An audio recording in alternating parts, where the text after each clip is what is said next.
peut-être à deux voix d'ailleurs, l'histoire. Comment débute l'histoire du square?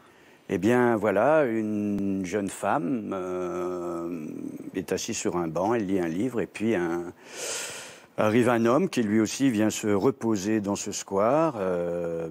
Et puis, on entend un groupe d'enfants au loin, et les enfants vont amener l'homme à entamer la conversation avec la jeune femme.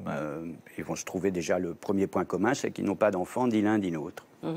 Et qui sont seuls. Et le thème des enfants va les amener à se parler, à parler, et puis à comparer leurs espoirs et leur conception du bonheur. Et ce qui est beau, c'est que l'homme est déjà un peu âgé, puisque je le joue, et donc lui, l'homme est un peu fataliste. Il dit bon, de toute façon, je suis arrivé là, voilà, j'ai plus. Mais il va et la jeune femme, elle, c'est l'espoir. Son espoir, c'est de se marier, c'est C'est même un enfermement. Oui, de sortir de sa condition. Et ce qui est beau, c'est que l'homme va essayer de la persuader d'avoir autre chose dans la tête que d'espérer se marier, etc. Il va essayer de lui dire déjà de commencer à vivre. Voilà. Et de penser que la vie, elle est persuadée que la vie commence que le jour où elle sera mariée, que l'émancipation d'une femme, que le bonheur ne se trouve qu'à travers le mariage. On est évidemment aussi dans les années 50, 60, et lui essaie justement de l'ouvrir au fait, mais non, vous vivez, vous êtes déjà en vie, vous respirez déjà, vous pouvez déjà avoir des rêves, vous pouvez... Et elle est pétrie de certitude, et c'est vraiment la rencontre de ces deux personnages qui sont un peu en marge. Enfin, lui... Et ce que j'aime beaucoup, c'est que, voilà, c'est un homme et une femme, mais...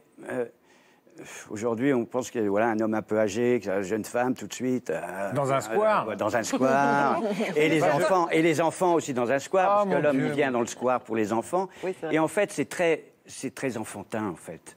Il y a aucune, comment dire, c'est pas une pièce qui s'appuie sur la séduction ou il se passe quelque chose entre deux, évidemment. C'est une rencontre, il se passe quelque chose. Mais c'est avant tout une rencontre et le plaisir de se parler, le plaisir d'une conversation. Et on ne connaît pas vos noms. Non. C'est mademoiselle, monsieur. Je sais qu'il y en a. Voilà. Il y en a beaucoup. Et ça, c'est difficile, j'imagine, à jouer. Ça, c'est pour ça qu'on ne révise quand même pas son texte le jour de la première, puisqu'il y en a à peu près dans chaque phrase. Ouais. Là, parce qu'on passe. Je donne beaucoup du mademoiselle. Oui. Et Mélanie vous donne beaucoup du monsieur. Oui. Oui, bah c'est vraiment l'anti-tweet, hein, c'est vraiment le... Oui, complètement. Voilà, Non, on est sur un phrasé, c'est très quotidien et avec une écriture qui est celle de Duras. C'est très joli, c'est très subtil. Oui, vraiment. Sur la moindre petite notion, tout ça, ça rebondit. Et c'est drôle aussi. Vraiment. Et particulièrement votre personnage, qui est tellement pétri de certitude, avec l'arrogance de la jeunesse. Alors, c'est vous qui la rendez drôle aussi, parce que vous la confrontez à ces... Oui, laissez de me calmer. Mais oui, tout va bien se passer. Et vous avez une manière de vous emporter en disant « Mais monsieur, je veux me marier ». Enfin bon, je le fais très mal, parce que voilà, mais... Non, pas du tout. Oui, c'est-à-dire que je pense qu'après... Moi, c'est comme ça avec mon metteur en scène, Bertrand Marcos. C'est ce spectacle avec ces acteurs-là, à ce momentané, qui donne cette couleur à ce personnage-là. Enfin, en tout cas, moi, ce qu'on a voulu en faire, quoi. Je pense que mon personnage elle est assez névrosée, finalement, dans ses certitudes et tout. Et donc, du coup, oui, elle a une forme de folie, un petit peu. Est-ce que vous vous retrouvez chacun un peu dans ces personnages? Est-ce qu'il y a un petit peu de vous dans les personnages de Marguerite Duras? Pardon, Mélanie, oui. Oh oui, je crois qu'on est obligé d'y mettre un peu de soi. Moi, en tout cas, je vais quand même proposer quelque chose qui est différent de moi. C'est pas totalement moi. Vous n'êtes pas complètement névrosée, obsédée par le mariage? Je suis pas complètement névrosée, je suis pas aussi rigide dans ma vie, je suis pas aussi pétrie de certitude. Mais il y a ce côté, je crois, un peu toujours à poser beaucoup de questions, à pas vouloir lâcher. Il y a des choses dans lesquelles je me retrouve. Et vous, Dominique? Je me retrouve assez dans ce petit... Comment peut-on l'appeler? Représentant de commerce, oui, colporteur. C'était le terme à l'époque, je pense. Ouais. Ce petit colporteur, c'est presque un saltimbanque, en fait. C'est presque un saltimbanque. Il est un peu féministe. Comment? En fait, à essayer d'ouvrir comme ça le champ des possibles. pour le Oui, c'est personnage vrai, féminin. on peut le voir comme ça. Oui, il n'y a pas de code. Oui, c'est vrai. Qu'est-ce qu'il reçoit d'elle? Parce que à vous écouter, finalement, ça va dans un sens, c'est-à-dire qu'il va essayer d'ouvrir les horizons de la jeune femme, mais qu'est-ce qu'elle lui apporte à lui? Mais justement, je trouve que votre question, elle est intéressante parce que après C'est bien, chacun, non, mais chacun se fait son propre. On a des auteurs pour les questions. Non, mais parce qu'à la fin du spectacle, on se demande vraiment est-ce qu'il va venir à ce bal, elle va dans Mais ce oui. bal où elle pense se Mais oui. marier.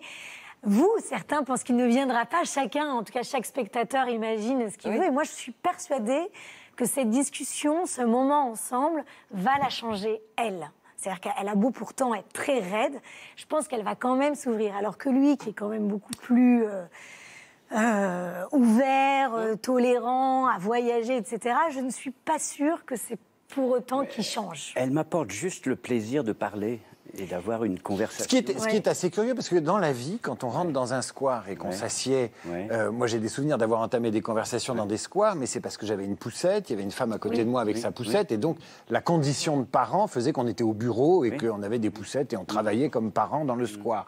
Mais c'est assez exceptionnel finalement de se mettre à parler sans point commun dans un endroit public avec autrui. Oui, Ils ont quand même. C'est comme rencontrer le premier homme ou la première femme sur une autre planète, quoi. Ils ont des points communs. Ils sont quand même, je crois, de la même condition sociale. Modeste. Modeste. Et je crois que c'est ça qui les. Et puis ce qui les amène à parler, comme je l'ai dit, c'est les enfants, c'est le fait qu'il y ait. Voilà, c'est leur solitude quand même, leur solitude et leur point commun. C'est ce qui les. C'est justement leur manque de bavardage, le fait d'être seuls, qu'ils ont tellement besoin d'autres, de gens avec qui discuter, qu'elle est bonne dans une grande maison bourgeoise, où on ne lui accorde pas trop d'importance. Lui, donc c'est un homme qui voyage seul, qui va un peu de ville en ville comme ça. Donc ils n'ont personne qui s'intéresse vraiment à eux. Et ce point commun-là, il est énorme. C'est vraiment dans la discussion qu'ils vont...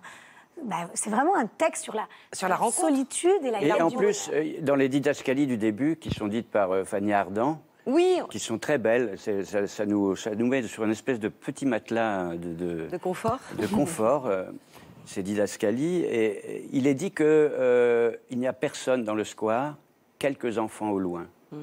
Donc ils sont, dans ce square même, ils sont aussi dans une espèce de solitude.